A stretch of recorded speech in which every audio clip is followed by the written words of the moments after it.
Hello and welcome to the 42 Rugby Show. It's the morning after in beautiful Chicago. An historic day yesterday as Ireland beat the All Blacks 40 points to 29. An amazing performance, Eddie O'Sullivan. How do you think Ireland are feeling this morning?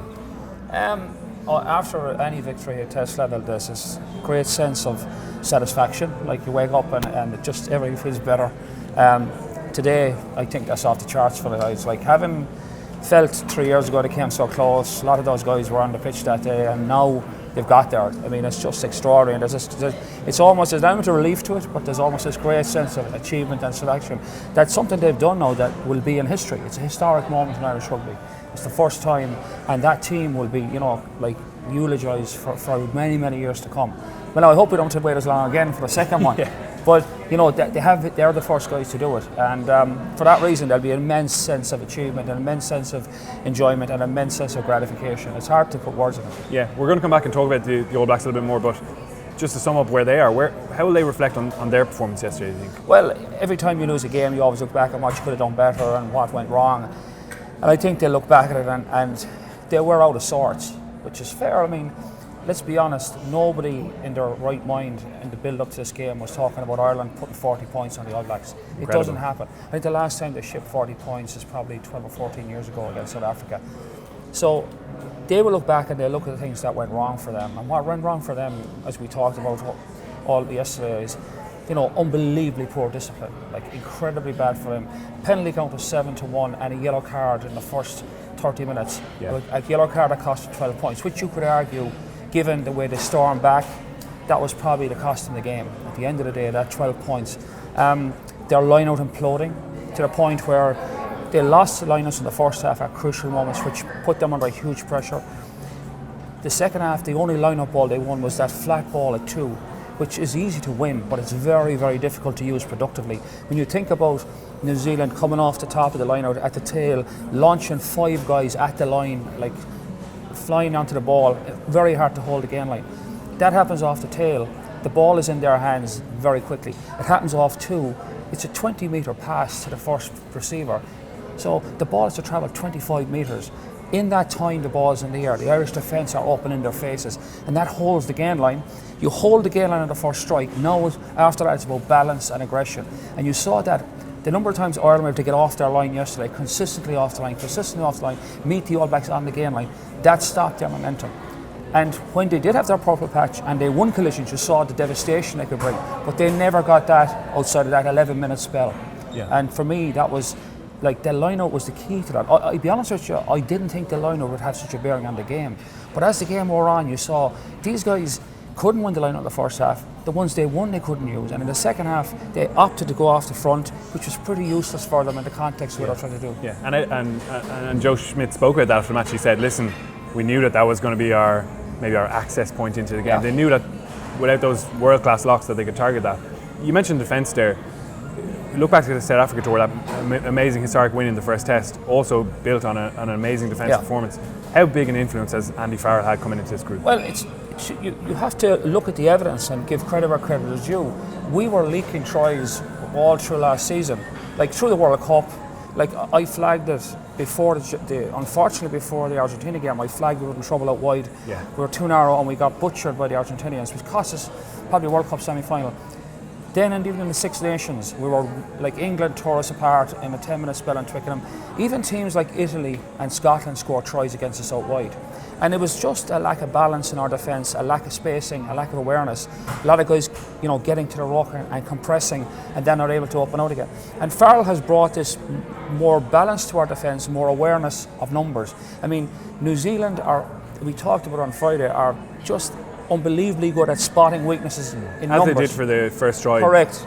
Through the middle of the centres. There was one mistake and they were through. We gave them very few of those over 80 minutes. And even at the end, as they were trying to break us down and they had the ball, there wasn't really any opportunities. We were just in good places. We were confident, we were off the line and making tackles. And you have to say, Farrell has brought that. I mean, it looks at the moment like a very comfortable Irish defence in their skin. Now, we did get caught. We did get caught for 4 tries, which is like, it's the All Blacks, and the mistakes for those tries were minuscule, and that showed the danger of playing against them. But we said on Friday that if we kept our shape in defence, if we worked hard and didn't make mistakes, we were in with a shot. Yeah, Paul O'Connell told us that last week. If you're going to beat the All Blacks, you're going to have to score quite a few tries because they will score tries. They will score tries. Yeah, mistakes. Even against good defence, they will score tries. Yeah, and Ireland are going to analyse that, of course, but there's almost an acceptance that they're going to score tries. I think the technique in the Irish defence was superb as well, and certainly their selection of when to go into a ruck, maybe when to use the choke tackle, when to chop low. Yeah. Robbie Henshaw kind of summed that up, I thought. 13 tackles and always the right decision. Absolutely, and I think the choke tackle thing is something that we've become kind of famous for, but I remember myself coaching against Ireland in 2011. We were so aware of the choke tackle that we spent like literally chunks of sessions making sure we got into the seam between the defenders so they couldn't choke us. Okay. And we played them in New Plymouth. That was the one thing that we came out of that. We didn't have a choke tackle in New Plymouth. But teams forget, and like they just roll into, especially the big players like some of the New Zealand big ball carriers have that power around them that they feel if they get high they can force their way down to the ground. But Ireland is so quick at spotting that and just getting under them. And once they had them up there, like we had I think maybe at least 2 or 3 choke tackles yesterday. And no, it's not that. It's a turnover, big deal. It was the timing of it, the moment it happened, the psychological impact of New Zealand being in an attacking position and getting turned over. Psychologically, that's huge. Yeah. It stops their momentum. It gives them rethink. It takes the wind out of their sails, and those moments are very big moments in the context of the 80 minutes. Yeah, and there were so many of them. I think of Simon Zebo soaring over Aaron Cruden in the second half when Ireland were a little bit ropey. That's right. It's massive for your teammates. In terms of Ireland's use of possession, like the defence was outstanding, but they had a lot of possession in the first half, almost 70%. They kicked 29 times, I think, passed 125, ran 100 times. So there was a nice balance there. Nice balance, yeah. And do you think that maybe is the marker now for Ireland, to have that balance to their attack all times? Yeah, you again, against a team like the top team, you're going to have to move your strike points. You're going to have to stay on the ground. You're going to have to go to the air. You're going to go to the air in different ways. You're going to have to keep them thinking. New Zealand traditionally, and this has gone on for years, which led actually to the final try for Robbie Henshaw, was that they bring their full back up to close the gate very far upfield, and they leave a lot of space in the back in the backfield. We exploited that in New Zealand back in 2006. They were closing the gate with Mulayina very quickly, and the same yesterday. That kick that Zebo, he got a lovely pass from Payne. And the fullback will put it in behind them, and it's a foot race. And even if they win it, they're trapped in the corner. And that was actually, for me, a key moment. I think there was a 4-point game. We needed to score. Robbie Henshaw's try, it didn't have to be a try maybe, but we had to score. We needed to get a field position. That won the field position, and Robbie Henshaw got over the line, and that was the game. You have to feel if we hadn't scored there, they would have had a shot with a 4-point spread. You got to think they might have pulled it off. Yeah. They didn't get the shot. That was because we had them foot in their throat and we finished them off.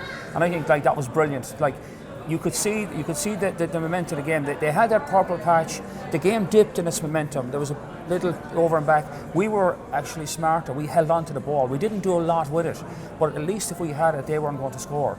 And it takes a bit of courage to that. I mean, it's often easy when you're defending a lead is to hoof the ball down the field and kind of play. No, don't play in your own half. But we had the confidence to play with the ball, not particularly doing much. And then when we got one chance to get in behind them, we got in behind them and we finished them off. Yeah, and I think that speaks volumes about where this team has come to. Maybe since 2013. I don't know if Ireland, I think they're aware themselves. I don't know if they would have actually passed to that outside edge where the space was, and Payne hits it. Before they might have kicked off first receiver, they might have just crashed it up, tried to get the ball and box kick away. And it was the right play at the right time, but your point is well made. It's the context of the pressure to make the play. You do that in the first 10 minutes, nobody thinks much about it, but if in the context of closing out a huge game and needing to get down there for one more shot and then to have the confidence to do it, that speaks a lot of volume for their confidence. And to have the skill set as well, like every little element, even Finlay Bealham on a tidy prop got a small little nudge, a channel 1 ball, Heath runs a perfect line, the arcing line from Henshaw. Yeah, it was a set play because it was basically a training pitch play, and knowing someone like Henshaw's power and pace, it was going to be a hell of a tackle to stop him from 5 metres out. It was the right space to go after, with the flanker having to be dragged and the scrum half as his support player. That's the weak spot there, really. And they went after. But to do that, the scrum had to be rock solid. It had to be absolutely perfect. Otherwise, that Heaslip couldn't make that play if it was anyway dodgy.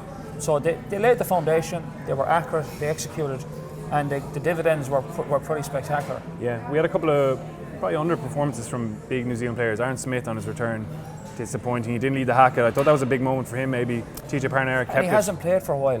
He looked ring rusty. He looked out of sorts. And I thought, yeah, he didn't really play his normal game. He wasn't his buzzy self. He wasn't bossing people as much as he used to. And they need him. You know, guys listen to him. And then when suddenly he's not barking at them, they just feel that kind of hesitation about what they're doing.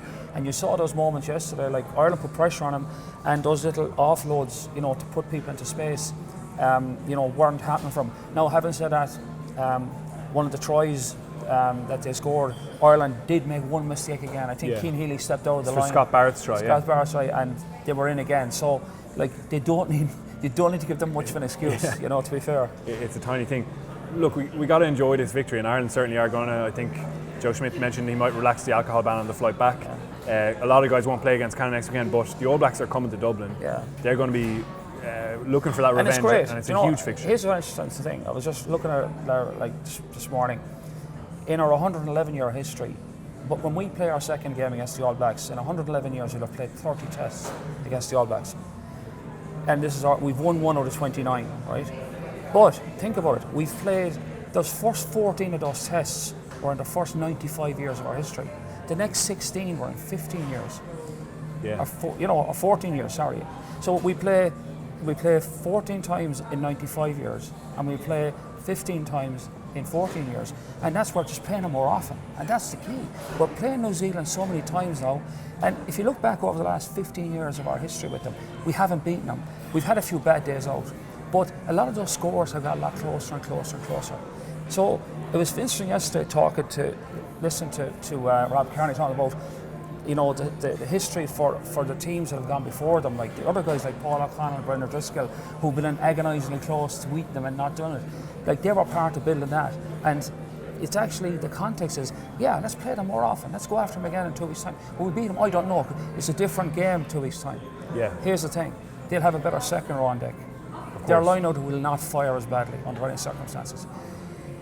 Defensively, I think, and in terms of, I suppose, discipline, I can't say they've been as ill-disciplined as they were.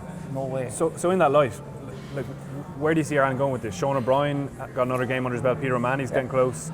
There's an opportunity to mix things up, especially with Jordy Murphy, of course. Really unfortunate injury. Well, I think where Joe's at the moment with the team is that he now can look back and, right, we've done that. Next game, maybe we have a different approach. Maybe we change tack. Maybe we throw something different at him. Does that mean we bring like someone like O'Mahony or O'Brien back into the mix because that changes the dynamic in the back row? Maybe we play more direct. Maybe we do. You know, he's probably looking at ways we can tweak it now, and that might necessitate changing personnel. Yeah. And he has the options. You know what I mean? He has the options now to go there, which probably for New Zealand is a bit worrying because they don't know now what we're coming up with next. Yeah. That was my next question. Where are they? They had this aura of invincibility. Where are they now after that? Well, I think psychologically yesterday was extraordinary because the All Blacks have been performing unbelievably high level consistently. And at some point here, maybe, and I want to be very careful, under any circumstance where I suggest they were complacent or they were underestimating Ireland. That's not what happened here. I think they expected that performance to emerge from them. And they need to catalyse that. They need to make it happen. But I think they didn't catalyse it. They just thought it would happen for them. And even when they fell behind, you know, they didn't panic because they've done this so many times before. They've come back before. That it'll happen. And it didn't materialise. And it was only in the last, I think, 10 minutes they started to realise we're not going to win this game. Or it isn't going to happen for us. And in that sense, they weren't the catalysts of their own performance. I think they'll look at that. They will look at that and say, hold on, we got to make things happen. Nobody's going to make it happen for us. We're not going to give teams a shot like that. And Ireland got him in a vulnerable position and extracted full dividend for it. And for that reason, I think this is going to be a different All Black team in Dublin. Yeah, it's going to be absolutely fascinating. Eddie, it's been brilliant to have you along. It's been great to hear your insight. Thanks so much, everyone at home. It's been great to have you along as well. And we'll catch you back in Dublin.